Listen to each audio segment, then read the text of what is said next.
This is Democracy Now!, democracynow.org. I'm Amy Goodman. We're broadcasting from Brownsville, Texas, along the U.S.-Mexico border. Behind me, the border wall that stretches in sections all the way through California.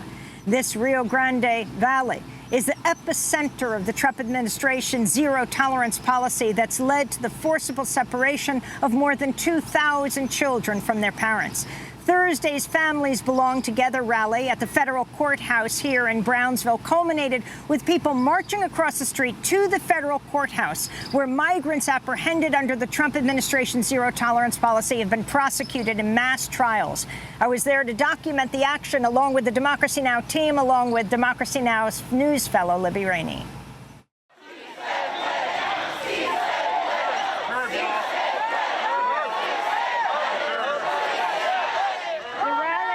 Ended, and people are walking forward to the courthouse. This is the courthouse in Brownsville, right near the Texas-Mexico border. Reverend Sakina Hamlin of the Ecumenical Poverty Initiative. We must disrupt this system, a system of racism, a system of hatred that we have seen before in this country, but we will not stand for it to continue to go on again. We've done this to enslaved Africans. We've done this to Native American peoples. We've done this to Japanese in internment camps, and we will not stand by and let this history of racism be relived again in our country. So we're here because God calls us to be here, because we must stand up and say families belong in communities and not cages. Shut it down! Shut it down! Shut it down! My name is Nayeli Barrios. I'm here just like everyone else to stand up for those who are less privileged than us and might not have those same rights in the United States. And we're here to speak for them and speak up for them, and also to speak up for the injustice of the zero tolerance policy and of the children they are separating from their families. And what are you hoping to do today, standing here right in front of the courthouse? I want some answers. I want to know if there's anything that they plan on doing. I know a lot of these people are just following their orders, but so many bad things have happened in our history by people just following their orders. Can you tell us your name, where you're from, and why you're out here today? My name is Jarrell Wilson. I'm from Austin, Texas, and I'm out here because I'm witnessing injustice and oppression, and it's my job as a person of faith to resist those things. Right now, there are children being abused, and they are being taken advantage of by my government, and that does not sit well with me, and that does not sit well with my faith values. So I'm here to speak out against it. And so you're lined up in front of the courthouse, ready to go into a hearing? Yes. Why? I'm here because I think that we need to see the evil that's taking place in our names and to make sure that we know what's going on so we can better educate the people in our communities and so that we can better speak about these issues to the people around us and raise more awareness to the situation. Attorney General Jeff Sessions quoted the Bible when laying out the zero tolerance policy, separating children from their parents. As a religious person, your thoughts?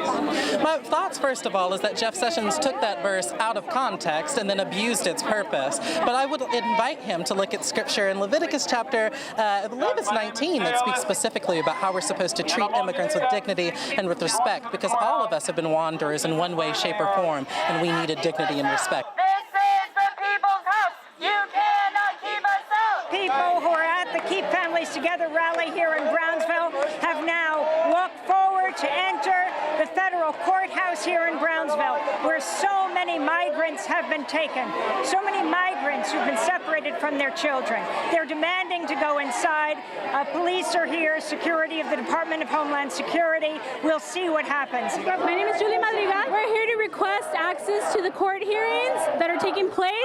So that's the main reason we're here. We want to be allowed into the hearings at this moment. If they don't get it, shut it down. If she don't get it, shut it down. If he don't get it, shut it down. The demonstrators are entering the courthouse. There is apparently one courtroom open where they are going to bear witness. Can you tell us your full name and why you're standing right outside? What's happening? My name is Juanita Valdez Cox. I'm with Lupe, La Unión del Pueblo Entero, and we're about to enter the federal courthouse to see the treatment of the children and the parents.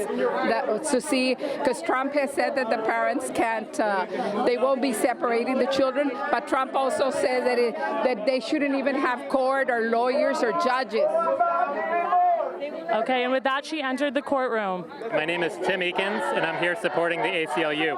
And we have formed a line to go into the courts where they're separating families, where they're prosecuting people coming across the border, and we're not going to turn a blind eye.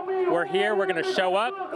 We're going to show up all across the border where the Trump administration is trying to create black sites, military bases. We're not going to let them do that in secret. We've gotten about 20 people in so far. It's a very small courtroom, and we're going to keep forming lines and getting ready to fill these courts. There are people fleeing violence, fleeing all sorts of situations, and we need to do better than just having people stand up in mass and say culpable or no culpable, or guilty or not guilty. They deserve to be heard. We need to understand their cases, what is going on, all politics aside. That is what's happening at the border. Families in crisis, in extreme heat, in crisis, asking for help. And our question as Americans is, how are we going to show up? My name is Alejandra Lopez. I'm from San Antonio, Texas. I'm a public school teacher in San Antonio. I teach second grade. I'm here because we are tired of the criminalization and prosecution of our brown brothers and sisters. As a second grade teacher, I know the trauma that is being inflicted on the children in detention. We're here to say to stop the detention of immigrants and refugees that are coming to our country. We do not believe that any child, woman, or man belongs in a cage. So our brown and black children understand the repression that we are being faced. We have students who are scared for their families, students whose families do not have documents, who are scared that their mothers and fathers may leave to work and not come back because they know that deportation is a possibility for them. And tell me your name, where you're from, why you're here. Araceli Manriquez, also from San Antonio. I'm a teacher at Bonham Academy. I'm here because, like she said, this impacts our kids, and we want our kids to be social justice activists and not stand for things like this. And so we as teachers have to model that. We won't stand for things like this that are unjust. And are your kids talking to you in the classroom? Absolutely. These kids are, middle school age, and they know what's going on. And some people won't tell them, that this is wrong, but it's our job to show them, expose them to this, and that they know right from wrong and know that they shouldn't take this. Are they afraid of being taken away? I mean, like she said, yes, they are, and also their parents, their tias, their abuelitas, whatever. It's a really sad thing to see that kids can live in fear like this. Your name and where you're from, and what's the banner you're carrying? Hi, I'm Isaac Standridge. I taught in Knoxville, Tennessee. Just recently moved to San Antonio to join in the efforts. I'm a first grade teacher. I've taught the past 3 years.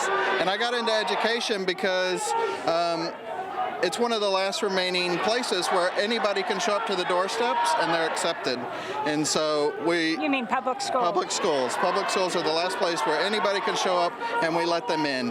And we need that to be modeled through the rest of our public entities. And so until that happens, we're going to stand out here and fight. Your name and... Luke Hamflet. I'm a public school teacher and a union organizer in San Antonio, Texas. What grade do you teach? I teach 11th and 12th grade social studies. What are your kids saying? My kids are saying that they've been living in fear since the decision, the election of Donald Trump happened. They're living in continuing fear with the decisions that are coming out of the Supreme Court. And students are not coming to school. Students are suffering the trauma of this, their inability to escape the constant pressure of understanding that there are ICE raids happening, understanding that any run-in with the authorities or with the police can potentially lead to deportation. And we've come here today to say that all of our kids need to be supported. No one is illegal, and we're here to protect all of our children. You're here also in the week of the Janus decision. You're an organizer. Talk about what that means for people who've never heard of Janus. So the Janus decision says that effectively it turns America into a right-to-work country, right? So it means that union dues, union organizing is crippled in a lot of the states. This is Texas. We're already a right-to-work state. We've been fighting against it for years. But it's a really obvious attempt by the right to disempower unions even further than they have been recently in the United States. What it means for us is we got to fight. What it means for us is we have to go back to union organizing in our campuses and our workplaces. The courts aren't going to protect us right now. The legal system isn't going to protect us, and we got to fight in our workplaces and the streets. Your name, where you're from, what grade you teach? My name is Agustin Ortiz. I'm from San Antonio, Texas. I teach mariachi 6th grade through 8th grade in San Antonio, Texas. What are the kids saying?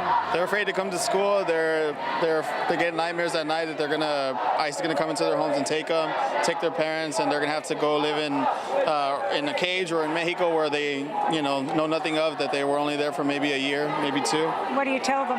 I tell them to wear by their side and to pray to God and basically tell everybody you know about your situation, so we can get out there, we can vote, so we can change laws, so we can take care of them, so they feel they don't have to come in fear to school. They can learn, they can get their education. And what do you think you can accomplish standing on the steps of the federal courthouse here in Brownsville? Well, maybe they'll be watching TV, some of my students, and they'll see that we're here to support them, that we do care. We just don't show up for paychecks.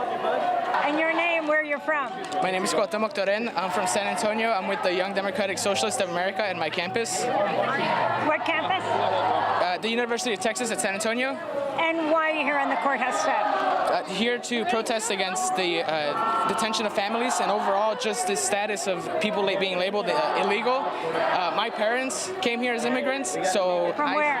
From Mexico. So to see children not be given the opportunity that my parents, had to fight for and had a hard time getting here to see them not achieve it and be put in these cages, right, with essentially just these camps, it's heartbreaking. I see people from my community in those same positions. I see people from my family that could have been in those same positions. They were lucky, but right now, because of this current administration, it's heartbreaking. Alexandria Osorio-Cortez just won the Democratic primary in New York, beating out the 4th most powerful Democrat in the House. If she were to win in November, she'd be the youngest person ever, youngest woman ever to serve in the House. What does her victory mean for you?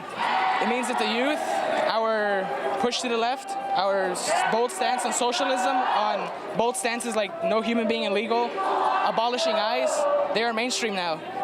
She beat the 4th most powerful Democrat. That is a mainstream position now. Overnight, abolishing ICE is now over every news channel. Voices of protest in Brownsville, Texas.